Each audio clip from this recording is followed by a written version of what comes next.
Сәлем достар, қалдарыңыз қалай? Бүгін біз аллергияның бірінші бөлімін талдаймыз.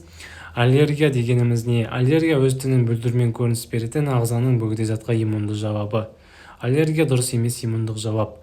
Біз алдыңғы тақырыпты талдадық, қабынуды. Қабыну ол бізде дұрыс иммундық жауап. Қабыну басталу үшін бір тін, бір жер зақымдалуы керек. Ал аллергияда басқа бөгде зат түссе де, уже аллергия басталып кетеді. Ол біздің өзіміздің тінімізді өзіміз құртып жібереді.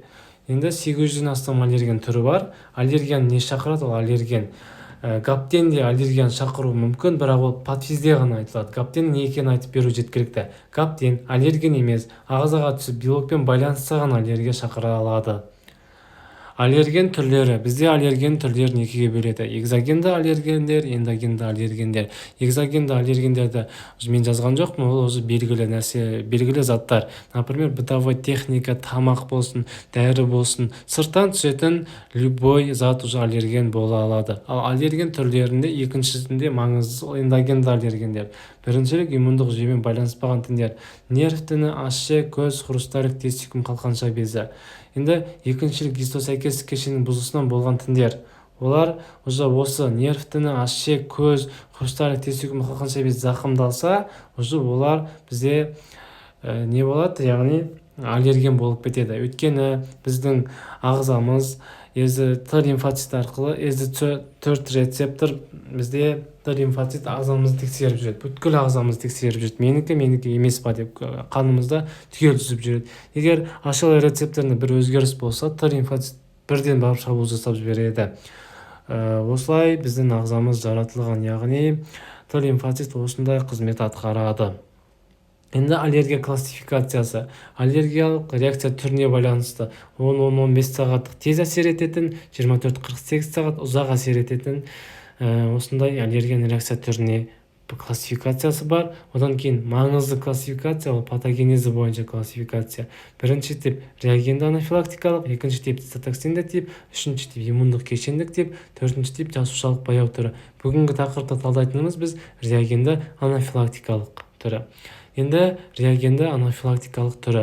Енді бізде иммунологиялық, одан кейін патохимиялық, патофизиологиялық деп бүткіл түрінде уже біз бөліп тастаймыз. Иммунологиялық сатыда бізде уже аллерген түсіп, яғни иммунитетіміздің жұмыс атқаратынын біз патогенезін талдайтын боламыз. Иммунологиялық саты, бірінші саты сезімталдықтың пайда болуы. Бізде сезімталдық қалай пайда болады? Например, аллерген. Менің бір шаңға аллерген болуы мүмкін, сосын бізге аллерген ағзамызға түседі. Ол бізден бараты макрофагпен танысады.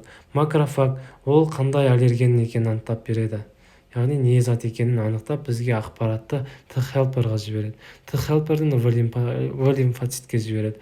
В-лимфоцит плазма жасушасы арқылы бізде иммуноглобулин Е-ні бөледі. В-лимфоцит яғни иммуноглобулин Е жаңағы аллергенге антидене өндіреді. Антидене осындай Ö әріптермен көрінеді. Одан кейін бізде аллергияға қатысатын негізгі жасушаларды айта кетейін. Меш жасушалары, В-лимфоцит, иммуноглобулин Е, сосын ары қарай медиаторды талдаймыз енді. Енді жаңағы сезімталдық пайда болады осылай. Бірінші, яғни осы кезде шатаспау керек. Бірінші саты сезімталдықтың пайда болуы. Андай Ö әріптермен, яғни қан тамырымыздың бойында меш жасушалары орналасады. Меш жасушаларына барады, осы яғни антиденелер барып бекініп алады. Енді екінші саты бізде жоюшы фазасы деп аталады. Аллерген екінші рет түсті. Яғни аллергия әсер ету үшін, аллергия басталу үшін бізге екінші рет түсу керек ол зат. Ол кезде антидене өндіріп қойды да, оны есінде сақтап қалды қандай зат екенін біздің иммунитетіміз. Енді осы кезде екінші иммунологиялық сатыда жоюшы фазасында бізде аллерген түседі. Аллерген түскеннен кейін сразу жаңағы антиденеге барып отырып алады, меш жасушасына барады. Аллергия екінші рет түскенде макрофагқа емес, бірден барып аллерген меш жасушасына барады. Тек екінші рет түскенде ғана солай. Осыны естеріңізде сақтап алыңыздар. Бұл иммунологиялық саты. Реаген анафилактикалық деген сөз, ол бірден мағына деген, реаген яғни сразу деген мағынаны білдіреді. Қазір түсінесіздер. Антиген антидене комплекс құрылды. Енді осы кезде меш жасушасы жарылып кетеді. Меш жасушасы жарылып кетеді осы ол бізде патохимиялық саты басталады. Патохимиялық сатыда бізде гистамин, серотонин, эозинофил, простагландин, гепарин деген сияқты медиаторлар шығып кетеді. Осы кезде уже гепарин, гистамин шыққаннан кейін бізде уже қан тамырының өткізгіштігі артады. Енді эозинофил бізде лейкоциттің ерекше бір түрі, яғни ол аллергия кезіне қатысады. Эозинофилдің бірақ қана қызметі бар, ол гистаминнің көп бөлінуін тежейді. Гистамин көп бөлінсе ағзаға кері әсерін тигізеді. Сол үшін бізде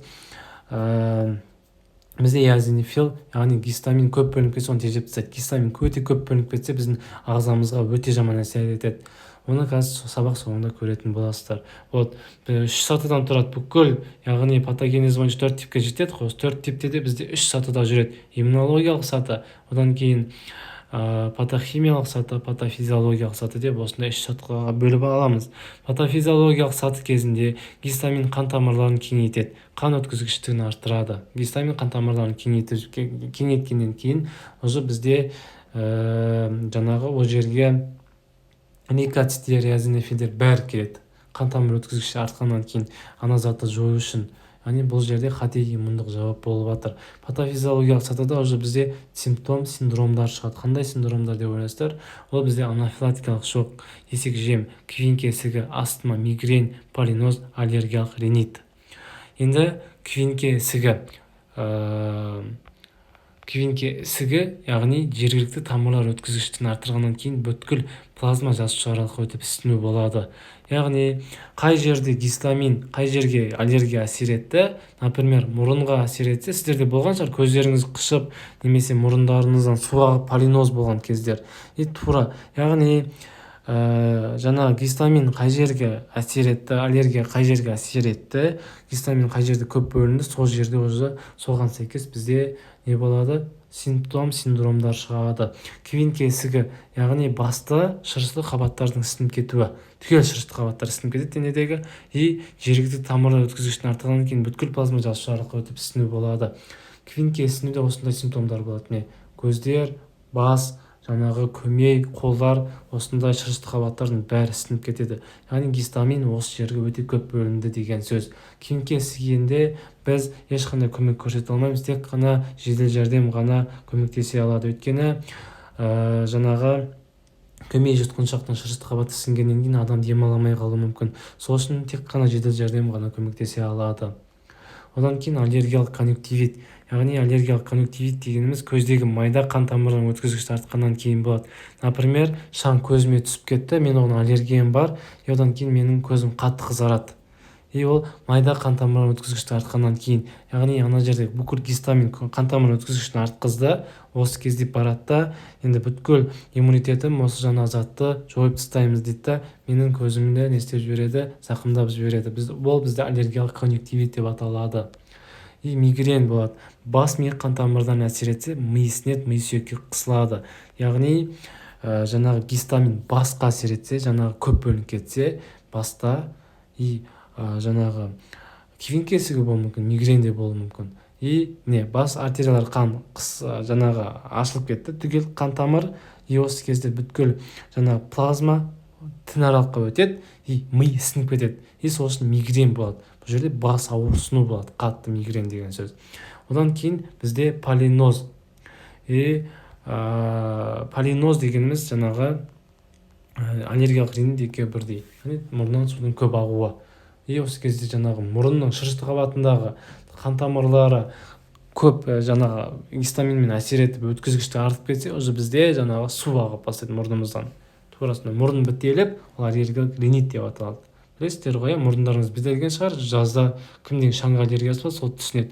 Одан есек жем, крапивница, яғни теріде егер гистамин өте көп бөлініп кетсе, бізде есек жем, крапивница болады. Яғни гистамин қай жерде әсер етті, сол жерде бізде уже аллергиялық реакция бола бастайды. Бұл бізде патофизиологиялық саты, бізде синдромдық саты деп айтсақ та болады. Патохимиялық саты, осыны шатастырмаңыздар, иммунологиялық саты. Яғни любой аллергияда екінші рет түскенде ғана аллергия басталады. Осыны естен шығармаңыздар, достар. Енді бізде самый важный анафилактикалық шок. Яғни бүткіл қан тамырына әсер етіп, бүткіл қан тамырының өткізгіштігін арттырады. Бұны коллапс дейміз. Яғни гистамин бүткіл адамның жаңағы қан тамырына әсер етеді, бүкіл қан тамырын ашып жібереді, осы кезде давление вообще түсіп кетеді жаңағы 50-40-қа дейін. Ол 90% анальгетика, антибиотикке болады. Яғни стоматологияда, сосын больницада уже бірінші, яғни түскен кезде сұрайды. Яғни қалай айтсам болады, сіздің аллергияңыз бар ма деген сияқты. Осы анальгетика, антибиотикке аллергия болса салмаймыз, немесе аллергия жоқ деп, яғни білмеймін деп айтса, оны біз тексеріп аламыз, обязательно тексеріп аламыз. Жаңағы проба арқылы тері астына біз антибиотикті жіберіп көреміз. Егер аллергиясы болып байқамай салып жіберсек, біз яғни қан тамыры түсіп кетеді. Яғни қан тамыры өткізгіш тартқанда давление түсіп кетеді де, адамнан айырылып қалуымыз мүмкін науқастан. Сол үшін біз сұрап аламыз. Бұл анафилактикалық шок, яғни коллапс дейміз. Коллапс дейміз бүткіл давлениенің түсіп кетуі, 40-50 азадағы давлениенің түсіп кетуі. Енді осы кезде біз қандай ем көрсетеміз? Бұл кезде біз адреналин, преднизолон, натрий хлоридін саламыз давлениені көтеру үшін. Яғни преднизолонның тағы бір қызметі, ол жаңағы мес жасушаларын тұрақтандырып береді. Вот осы мес жасушалары. Осы кезде гистаминді тежеп тастайды да, бізде уже солай әсер етеді. Адреналин давлениені көтереді, натрий хлоридті тоже сондай. Вот немесе осындай позада жатқызамыз, аяғын көтеріп қоямыз 30 градусқа. Себебі бізде ми қанға, яғни оттегіге өте сезімтал. Біз мидан айырылып қалуымыз мүмкін, басқа органдар шыдап тұруы мүмкін, ал ми шыдамайды 5-ақ минутқа ғана. Осы кезде осындай не істеп, бүкіл қанды миға жібереміз. Осындай көмек көрсете аламыз. Бұның бәрі уже анафилактикалық шок бізде уже аллергиялық реакцияның әсерінен болады.